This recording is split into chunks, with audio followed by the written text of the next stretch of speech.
장애인 문화복지신문 제272호 제16면 기사입니다. 발달장애인 산업 현장 안전사고 예방, 쉬운 책으로 담았다. 한국장애인 고용공단 고용개발원, 원장 이정주, 이하공단, 은 산업 현장에서 발달장애인 근로자의 안전사고를 예방하기 위해 알기 쉬운 책 보람씨의 안전한 직장생활, 현장편을 발간했다. 공단은 발달장애인 근로자가 직장에서 겪을 수 있는 일반적인 위험을 예방하기 위해 2019년에 보람씨의 안전한 직장생활 기초편을 발간하였고, 이번에는 산업 현장에서 일어날 수 있는 안전사고를 예방하기 위해 현장편을 발간하였다. 현장편은 실용성을 높이기 위해 발달장애인을 다수 고용하고 있는 사업체의 직무와 발달장애인이 많이 취업한 직무 중에서 전문가 회의를 통해 선정된 총 10개의 직무 별표 사인을 중심으로 제작되었다. 별표 사인 사무보조, 바리스타, 도서관보조, 호텔룸 정리, 제과제빵, 병원보조, 편의점 정리, 건물 청소, 세탁. 특히 주인공인 보람씨와 친구들이 직장에서 겪었던 위험한 상황과 안전하게 일하는 방법 등을 서로 이야기하는 방식으로 쉽게 서술했다. 또한 발달장애인이 근무하는 사업체를 직접 방문하여 실제로 일어날 수 있는 사고와 위험 요인을 파악하여 반영하는 등 현장성을 높였다. 그리고 발달장애인 훈련생, 특수학교 전공과 학생들의 이해도 감소와 산업안전 분야 교수진, 연구원 등의 전문가 자문을 통해 완성도를 높였다. 공단 최종철 고용개발실장은 이 책을 통해 사고 예방은 물론 안전의식 제고에 실질적인 도움이 되기를 기대한다며 앞으로도 발달장애인과 산업 현장에서 필요로 하는 다양한 콘텐츠를 알기 쉬운 형태로 계속 개발하겠다고 밝혔다. 공단은 2017년부터 발달장애인의 정보 접근성 향상을 위해 알기 쉬운 노동법, 보람씨의 행복한 직장생활, 방땅, 꿈을 실은 자부버스 등을 발간한 바 있다. 보람씨의 안전한 직장생활, 현장편을 비롯한 모든 자료는 공단 홈페이지 http://www.kid.or.kr 직업영역개발 자료실에서 파일을 내려받아 전자책으로 볼 수 있으며 고용개발원, 직업영역개발팀으로 요청하면 책자로도 받아볼 수 있다.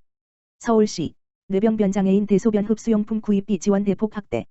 2018년부터 전국 최초로 뇌병변장애인 대소변 흡수용품 기저귀 구입비 지원 사업을 시행 중인 서울시가 지원 대상자 연령 기준 완화를 통해 더 많은 중증 뇌병변장애인의 건강위생 관리 및 가정의 경제적 부담 경감을 돕는다. 중증 뇌병변장애인의 경우 보행 및 일상 동작이 어려워 전 생애에 걸쳐 대소변 흡수용품 기저귀를 사용해야 한다. 이들의 부담을 줄이고자 2018년부터 시작된 서울시의 뇌병변장애인 대소변 흡수용품 지원 사업은 그해 서울시 열대 뉴스 3위에 올랐을 정도로 시민들의 호응을 얻었다.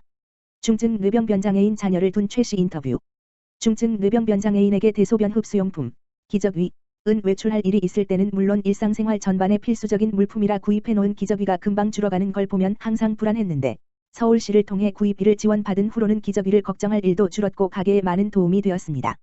이번 대상자 확대를 통해 더 많은 뇌병변장애인 가구가 지원받을 수 있게 되어 마치 제1처럼 기쁘고 서울시가 앞으로도 실질적으로 체감할 수 있는 장애인 정책들을 마련해주면 좋겠습니다. 2019년 12월 뇌병변장애인 대소변 흡수용품 기저귀 지원 대상자 연령 기준을 한 차례 확대한 바 있는 서울시는 올해 지원 대상 폭을 만 3 물결표 사인 54세로 넓혔다. 2018년 사업 출범 당시 만 5 물결표 사인 34세 뇌병변장애인을 대상으로 했던 서울시는 2019년 12월 만 3 물결표 사인 44세로 대상을 확대한 뒤 올해 1월 1일 금부터 만 3세 물결표 사인 54세 뇌병변장애인을 지원 대상으로 한다. 지원 대상자로 선정되면 대소변 흡수용품 구입비의 50%, 월 5만 원 한도를 지원받을 수 있다.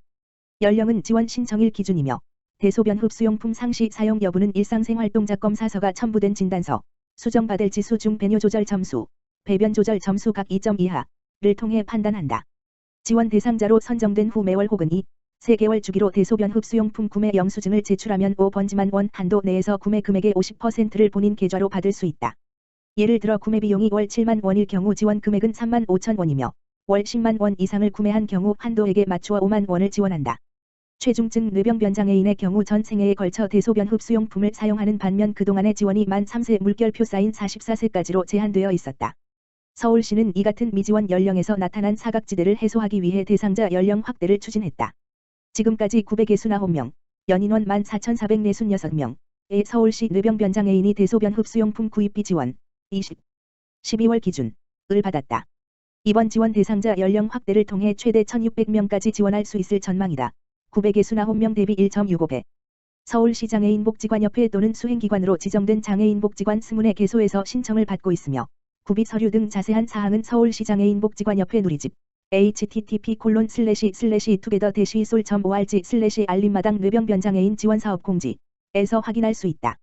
신청서와 주민등록등본, 일상생활동작검사서 등 구비 서류를 갖춰 본인 또는 대리인이 방문 신청하거나 우편 혹은 이메일 발송을 통해 신청할 수 있다.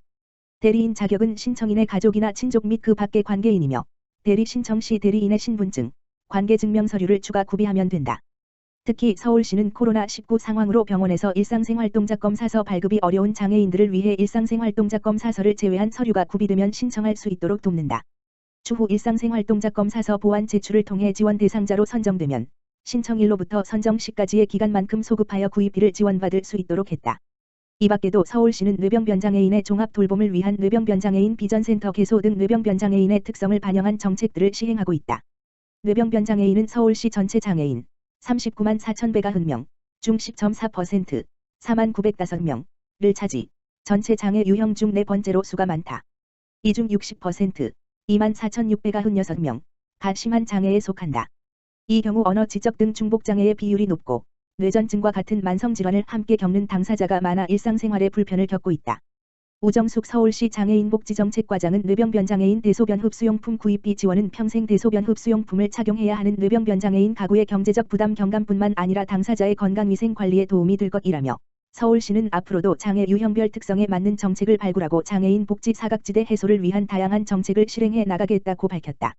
서울시 코로나로 돌봄 중단 어르신 장애인의 사종 긴급 돌봄. 서울시는 서울시사회서비스원 대표이사 주진우를 통해 지원 중인 사종 긴급 돌봄 서비스의 주요 내용과 신청 방법을 자세히 소개했다. 서비스 대상은 코로나19로 인해 돌봄이 중단된 어르신, 노인 장기 요양 급여 수급자, 과장애인, 장애인 활동 지원 급여 수급자이다. 돌봄이 꼭 필요하지만 돌봐주던 가족이나 요양보호사가 확진 격리되면서 돌봄 공백이 생겼거나 본인이 확진자 접촉으로 격리시설에 들어가야 하는 경우 등이 해당된다. 가정, 재가, 방문, 동반 입소, 대체 인력 지원, 입원 시 돌봄 등 총 4가지 유형의 서비스를 맞춤 지원한다. 서울시와 서울시사회서비스원은 코로나19 확산세가 컸던 작년 3월부터 긴급돌봄 지원단을 구성 운영하며 요양보호사와 장애인 활동지원사 등 129명, 1.2 기준의 인력을 투입해 일상생활부터 외부활동, 위생관리까지 종합 지원하고 있다. 추가적인 인력 충원도 진행 중이다. 특히 작년 말 요양병원, 장애인 거주생활시설 등에서 집단 감염이 속출한 가운데 올 초부터 시설 코호트 격리로 인해 돌봄 공백이 발생하는 경우에 대한 지원까지 확대했다. 거동이 불편한 중증장애인이 코로나19 확진으로 전담병원에 입원한 경우에도 지원을 추가했다. 서울시와 서울시사회서비스원의 긴급돌봄 서비스 사종은 기존 돌봄 서비스 중단 가정 재가 방문 서울시 운영 격리시설 입소 시 동반 입소 및 20시간 돌봄 코호트 격리시설의 대체 인력 지원 확진 중증장애인 전담병원 입원 시 돌봄이다. 첫째, 기존 노인 장기 요양, 장애인 활동 지원 급여 수급자 가운데 가족이나 요양보호사 등 돌봄 보호자가 자가격리에 들어가는 등 코로나19로 돌봄 서비스가 중단될 위기에 놓인 경우 긴급돌봄을 통해 기존 재가 방문 서비스를 중단 없이 받을 수 있다. 이용자 또는 보호자가 전화, 다만 전화기 지역번호 02-2038-8725로 신청할 수 있다. 서울시사회서비스원 홈페이지 http://sul.pass.or.kr에 있는 신청서를 작성해 팩스, 지역번호 02-2038-8749, 나 이메일 elli@sul.pass.or.kr로도 신청 가능하다. 제18회 전국장애인 동계체전, 코로나19로 취소. 제18회 전국장애인 동계 제6대회, 이하 장애인 동계체전, 이 코로나19 확산 여파로 취소됐다. 18일 장애인 제6회에 따르면 사회적 거리두기 단계와 훈련 부족에 따른 선수들의 부상 위험, 동계 종목 특성상 연기 불가, 비장애인 동계체전 미개최 등을 종합해 이번 대회를 열지 않기로 했다고 밝혔다. 장애인 동계체전은 2004년 1회 대회를 시작으로 매년 열렸고 2018년엔 평창 동계 패럴림픽 개최로 열리지 않았다. 패럴림픽 개최 외의 사유로 대회가 취소된 건 이번이 처음이다.